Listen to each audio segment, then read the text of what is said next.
Assalamu alaikum guys, welcome to another day of my Scotland trip.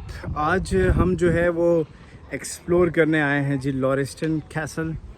ठीक है, इसका already मैंने टिकट ऑफ कोर्स बाय कर लिया है और मेरे पीछे जो आप लोग देख रहे हैं ये सारा लॉरिस्टन कैसल है. इसका सारी हिस्ट्री जो है वो इस वीडियो में आप देखेंगे and most of the time इस वीडियो में मैं कम बोल रहा हूँगा.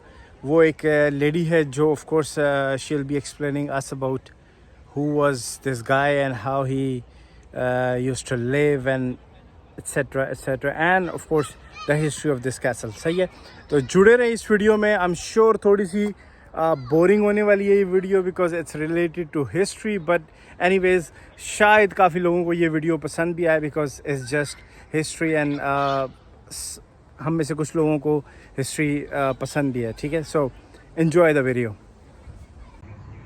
But when we're inside, please do not use any flash. So feel free to snap away, just no flash. That would be brilliant. Thank you so much. Has anybody been to Lauriston before? I know you have. Anybody else been to Lauriston? First time. First time? Well, welcome. That's actually my favourite answer because I get to tell you all my favourite stories. So you'll be in for a good tour today. Do not worry. Really, our story at Lauriston starts about 700 years ago. We know there was a building on this site just by this small flower bed here. It's noted in the exchequer rolls of the year 1290. That just means that the house is in royal hands. You seem like a pretty observant group, so you'll realise there is not a building there anymore, and that's because it was destroyed in what was known as the Rough Wooing of 1544. Has anybody heard of the Rough Wooing? Yep, couple of nods. For those who don't, it's basically like a lot of things in British history where Henry VIII gets a little bit annoyed. This time, Henry VIII gets annoyed at Scotland for going back on their promise that his son Edward can marry Mary Queen of Scots. He sends the Earl of Hertford up here to try and convince Scotland, get them to change their minds and agree to that marriage. So the Earl's troops land at Granton. They have their troops all the way across the other side of the city in Leith, and their orders are to burn Edinburgh, which is what they do. So they come rampaging through the city, sacking, destroying, setting fires. And the original building here at Lauriston was destroyed in that campaign in 1544. But about 50 years later, a man called Archibald Napier comes along. If you're from Edinburgh, you'll know the name Napier. They're a very prominent family here. If you're visiting, you might have seen it on some signs or on some buses. Archibald's son, John, has Edinburgh Napier University named after him, and if, like me, you've ever struggled in maths with something called a logarithm, which supposedly makes complex equations much simpler, it's John's fault for you because he invented them, and I apologise to you guys, you're going to have to put up with it at GCSE maths. Basically, they have a lot to answer for. But his dad comes along and has this tower house built in 1593. This is our oldest surviving part of the castle, over 400 years old. In those intervening 400 years, you can see it's been messed around with a little bit. So we have an archway halfway up between these two windows. We believe that is a supporting arch, a retaining arch, rather than an arched window. The windows themselves, none of them really match, and we also have a doorway here in the middle that's been covered up and turned into a window. We also have two carved stones. The one on the very left-hand side, we like to call that our horoscope stone or our astrological stone. It's called that because it shows the placement of the planets at the time of Alexander Napier's birth. So it's literally his horoscope right in our castle there. It's really interesting to see how they were obsessed with horoscopes and astrology and zodiacs even back in the 16th century. Not a new phenomenon. Above the X doorway here, we have another stone, and we call this our anagram stone. We call it that because at the top there's a date of 1656, and 3 lines from the bottom, you might be able to make out 2 names: Robert Douglas and Jean Douglas. They owned the castle in the middle of the 17th century, and 17th century Scotland, very different to today. It's one full of secrets and superstition, of looking over your shoulder. The witch trials were erupting were some of the most famous ones happening down the coast in North Berwick. And it's very much a time where there are concerns and anxieties about anything that can be conceived as going against the word of God. You know, things like science and maths and astrology and all the things the Napiers had been doing in this house before them. Robert Dalgleish and Jean Douglas, they wanted salvation. They wanted their souls to be saved. In order to do this, they knew they had to distance themselves from the Napiers. They thought the best way of distancing themselves from the Napiers was to place a carved stone above their doorway, dedicating the house to the glory of God in the hopes it would banish out all the evil spirits. There's a sentence at the bottom, and it reads, "God's great, and he is all our bliss." Rearrange those letters and you get Robert Dalgleish and Jean Douglas. So a really interesting stone that lots of people just walk past every day. We're now going to fast forward about 200 years into the 1820s, and the castle is owned by a man called Thomas Allen. Thomas Allen, he's a banker, a bureaucrat. He owns a newspaper called the Caledonian Mercury, and he's also a dear friend of the writer Sir Walter Scott. He goes down to visit Scott at his home in the Borders, Abbotsford. Anybody been to Abbotsford? Yep, you guys can back me up on this. Abbotsford, very different to this. It is grand and palatial, beautifully manicured gardens. Thomas Allen comes back to this. His very defensive looking, now slightly dilapidated tower house, and decides he wants something bigger, something better, something fit for a 19th century gentleman. So he hires an architect called William Byrne to come and make this happen for him. This is where I do get quite geeky, so stay with me. When you visit a historic home in Britain, please look at the stonework. It can tell you so much. So on the left-hand side here, you see the stones. There's no real system to how they're placed. They're very roughly cut, very irregular in shape and size, and they have this gorgeous warmth. 1-0 if you don't even know you're playing. They're used to attack and to defend, normally military purpose. Never used for that. It's always just been a home, essentially. It's underneath the skylight, and this chandelier is drawing your attention to it. You cannot miss the table. The table dates back to about 1590. It's from Sicily, and we have this gorgeous... Oh, see? I knew you'd play. Good job. That's how you play, everyone. 1-0. So we have this gorgeous Pietra marble on the top here. That just means that the table is inlaid with all these gorgeous semi-precious stones. It literally glistens for you. Mr. Reed loved this table so much, he matched the entire decoration of the mineral. We know that Mr. Reed turns at least 2 of these into lamps, and other houses in the country would put candles in there, so you get this gorgeous atmosphere coming through. Like you said, Blue John, quite a weird name because it's not really blue. There are 2 origin stories for it. One is the colour schemes you get range from a kind of bluey purple to yellow, and I apologise, but in French, this is Blue John. Another story is that they were mining zinc ore nearby, and to distinguish between the ore and the mineral, you would call the ore blackjack and the mineral Blue John. Finally, I would be shocked if you had a cool hidden feature that any good medieval tower house in Scotland should have. So if I head over to the window here and look at the shutter, which is far too big for the window it's at, open it up and shine this light through. You guys by the door might be able to see something. Don't worry, I'll leave this light on so everyone can see on their way out. You don't have to crowd around it. But yeah, it's a set of stone stairs. Apparently one of the narrowest staircases in all of Scotland. The stairs lead up to a small room above me right here.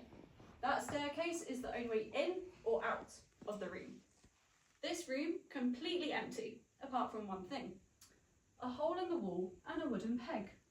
Take the peg out and you can hear every single word said in this room. In Scotland, it's called a laird's lug, or a lord's ear, and Edinburgh Castle has quite a famous one that the monarchs would use to spy on their court in the Great Hall. Also, really randomly, Gorbachev had some meetings there in the Great Hall in the 1980s, and the KGB knew about the laird's lug and wanted it covered up so nobody would know what was happening in those meetings. Basically, these rooms give you such a great advantage. If you're having a meeting with someone you didn't really trust, you'd send someone you did trust up into that space. You'd show your guests in and they think they're alone. We're humans, we love to chat. Maybe they're going on about their game plan, how they're going to take you in this meeting. You'd come in, have the meeting, you would leave. Again, they think they're alone. They might be congratulating themselves, outlining their next steps, plotting against you, and then they would leave. Meanwhile, your person upstairs has just heard everything they've been plotting, know the whole atmosphere of the negotiations. They've even maybe written it down for you if they're literate as well, which is incredibly helpful. The room can also be used to store papers, documents, diaries, telegrams, things that you want to keep private as well. I have mentioned the reeds quite a lot already. It's always nice to put some faces to the names, and those 3 photographs behind the door do just that. So just behind you guys there, these are our final 3 residents here at Lauriston Castle. On the left-hand side, in the sepia tone, we have Mr. Barton. Mr. Barton was Mrs. Reed's older brother. He was a bachelor all his life and actually sold his own home to come and live with the Reeds at Lauriston in 1903. We have a quote that says, "He went about doing good." I've made you walk back into the hallway from the bathroom to come into the bedroom. It would have made perfect sense for it to be an ensuite considering how modern the Reeds were. There was originally a door that connected the 2 rooms, just behind you right there. They actually covered it up in about the 1840s and turned that space into a wall safe. The room is called Mrs. Reed's bedroom purely because of the convention of the time. Very common for you to call your principal bedroom after the lady of the house, so Mrs. Reed's bedroom. But it would have been a shared space, and both Mr. and Mrs. Reed would have been in that bed there.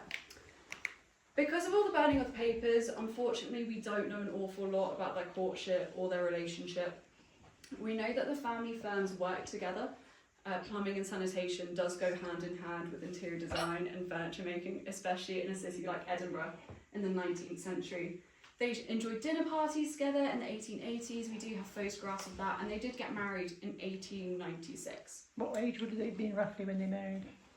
She would have been 43 and he was a couple years older, so 43 and about 46. They met when they we can guess there's a deep sense of care and affection towards one another based on this Romeo and Juliet roundel that they have above their bed there, which is quite sweet.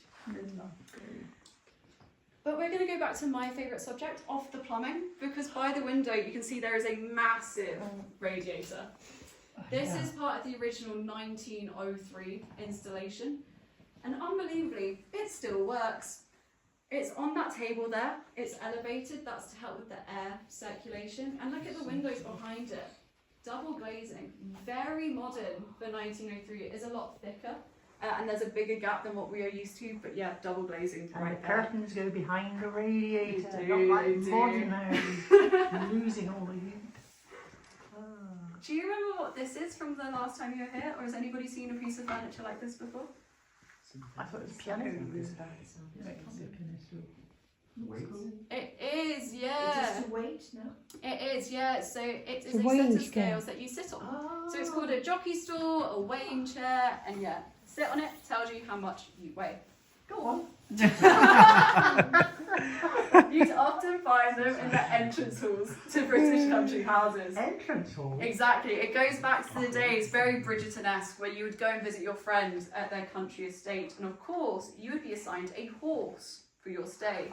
They would have to weigh you to make sure they gave you the correct horse. I thought it was to make sure you didn't take the silver Well, out with you. Well, could also be the case, because you'd actually find the practice continuing well into the 20th century. Only this time, you would weigh your guests on their way in and on their way out. If you had done your job as a dutiful host and your guest had had a lovely leisurely time eating lots of delicious food, your guest would put on weight. Good job. If your guest had lost weight, then your hosting skills were subpar and your cook was probably going to get fired. So it's also a very effective feedback form as well. And yeah, to stop you nicking the silver. If you want to steal the silver, don't put it on you, put it in your bags. You can see we've got a black candle either side of the fireplace. And we've got another one up the top there on the back wall. This is part of the system to call the servants. For the handle, it's connected to a bell downstairs, which we'll see a little bit later with a wire. It would ring and your servants would rush to Is that whatever like that need. one up there? Yes. Yeah. So this is for when late at night, early in the morning, during the night, and you don't want to get out of bed, or you can't get out of bed to try and find the one by the fireplace. This string is right above their head there. They just pull the string and the servants would come rushing to their every need. All night. All night, yeah. I don't think I would have coped very well. I know I would have been a maid and I would have been any good. We're just going to head into some public spaces now, so I head back into the reception. Through the front door, it's very weird that I made you walk straight up those stairs, and this is the reason why. So the architect William Burns saw these views and knew he had to have them in the principal rooms, the guest rooms, the public spaces. They would have been wasted as bedrooms, and that's why I made you walk straight up the stairs to get these views in the principal room. We are in the heart of William Burns' 19th century extension, and William Burn was one of Britain's best country house architects in the early 1800s. Like a lot of other people, his work is founded on the two principles of balance and symmetry. Loves it when things match. He's so dedicated to his craft that he installs fake doors into his rooms. So this door here, not functional. You cannot go through that space. You will hit your head on a wall. I do not recommend it. It's there purely for appearance to offset the functional door here. I see. All about that harmony and that symmetry. When the Reeds first moved in, they actually used this room for something slightly different. But again, Mrs. Reed, love her, she took a photograph for us. This is how they originally had the room here. So feel free to pass that around. It is, yeah. So if you guys haven't seen it, it's essentially a massive billiards table just engulfing the middle of the room. It's absolutely ginormous. It's huge. The thing is, they didn't really like playing billiards, so they moved the table downstairs in about 1907 to the guest sitting room. But what they did like is this view out here, and you really cannot blame them. It is stunning. So the lump of land to the left, that is Cramond Island, and you can actually walk out to it when the tide is low enough. All the way across the other side of the Firth of the Forth is the Kingdom of Fife, and you have the Perthshire Hills in the background there for you. Oh, thank you. Looking out at this incredible view is Mrs. Reed's desk, and this is her sitting room. At her desk, she'd have her morning meetings with her housekeeper, Mrs. Annie Mackay, where they would go over the daily schedule, events, menu planning, what the maids had to focus on for that day. The family would also take their morning tea in this room, where they would catch up on the latest headlines. Now the room is different, this room is. It is a lot darker, it's a lot more dramatic, and it's Dutch in style compared to the French room that we've just seen. Like you said, we have this spotlight coming down, drawing your focus onto the table. This is intentional, yeah. It does. Yeah. I was wondering if people are waiting. The table and the tapestries, the Reeds want you to be focusing on these objects. The tapestries were purchased specifically for the walls in this room. They were originally made in the late 17th century, and they're Flemish. Nobody thought to measure the walls or the tapestries, so when the tapestries actually arrived, they were too big for the space. But even in those days, the slogan reduce, reuse, recycle must have been flooding through their brains, because all they did was cut off the borders and use them as the curtain boxes. Yeah, so very clever problem-solving skills by our Reeds there. They would do well on a job interview. They also added the plasterwork above the doors, painting it a very similar colour to the oak panelling. And the carpet that I'm standing on, I know it looks faded from time, and that is the case to a certain extent, but they intentionally bleached this to drain out some of the colours. So again, all your attention is on the table and on the tapestries. We're standing directly on top of the kitchen. It would make perfect sense to have a small lift in this room in a corner somewhere, bringing up the food when it's piping hot, a dumbwaiter. But again, Mr. Reed was plagued by those principles of balance and symmetry. Note our two fake doors in the corner, thanks to Mr. William Burn. And he couldn't find a spot in here that was good enough for the dumbwaiter without throwing the whole essence of the room off. So he just didn't put one in. That meant when the food arrived, it was actually lukewarm at best, so the servants carry it over to the fire. Ah. They would place it in this funny silver contraption here. This is our plate warmer, our food warmer, get it back up to a higher temperature. You would then serve. The table is tiny for a room this size, but you can actually extend it out to about here and fit 12 people around it. The Reeds were known to have smaller, more intimate dinner parties, and they loved French and Italian food. We actually have a sample menu for you right here just to show you the types of things that they would be eating. This is nothing major. This is just a couple of friends over for like a random Tuesday night dinner. So it's just the 7 courses for you all today. Yeah, it's just nothing, you know. So we have a soup course to start you off, and then your fish, your entree, then you have your big roast dinner with your vegetables.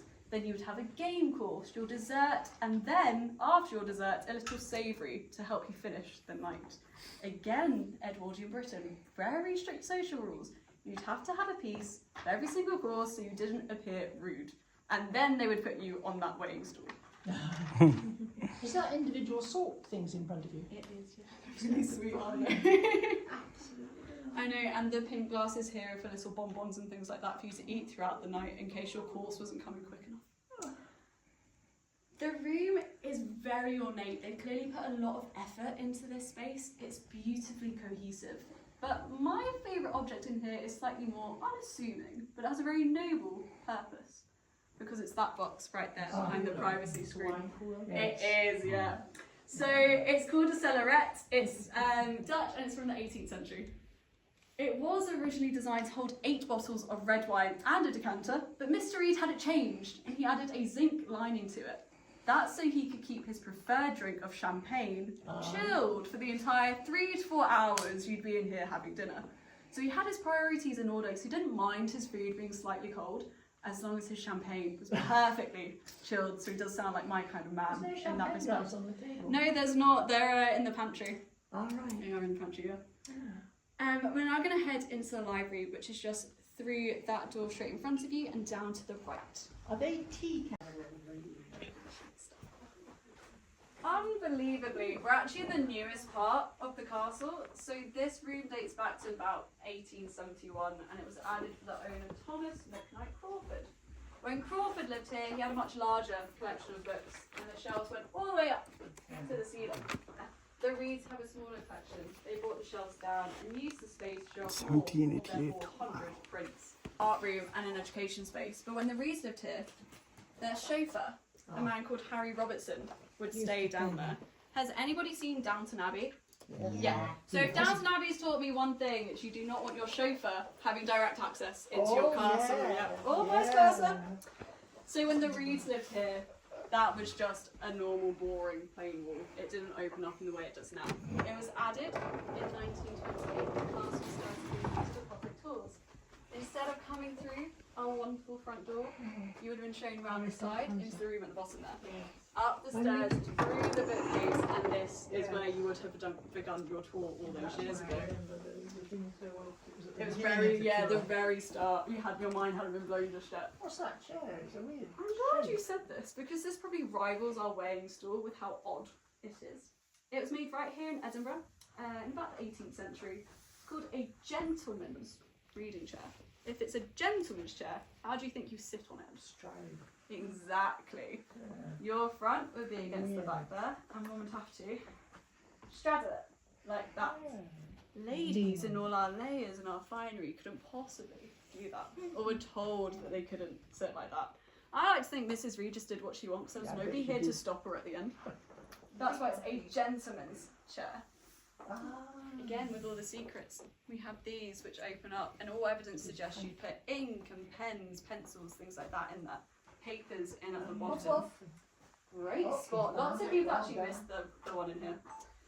You know, I can also imagine having, some snacks, a wee dram, a tea or coffee in these as well to help with your reading. And again, that is Abbotsford, which inspired. If you're too slow and you miss seeing which bell had rung, don't panic, because you see these red tabs behind? These would still be swinging for you, letting you see where you were needed. There were no excuses, you had to be where you were needed. What's even better is that the bells are actually slightly different sizes. That means they give off different tones. if you'd worked here for a while, you could probably figure out which room was calling without having to come all the way down, just go all the way back up the stairs. It's great because it shows you all the rooms we've been to. So front door, all the way to the dressing room, right here. I've got a load of bells behind me. So I've got 1 tower, 2 tower, 3 tower, 4, and the bathroom. These are all the rooms above Mr. Reed's study in Napier's 16th century tower house. Number 2 tower is Mr. Barton's bedroom, left how he left it to go down to London in December 1911.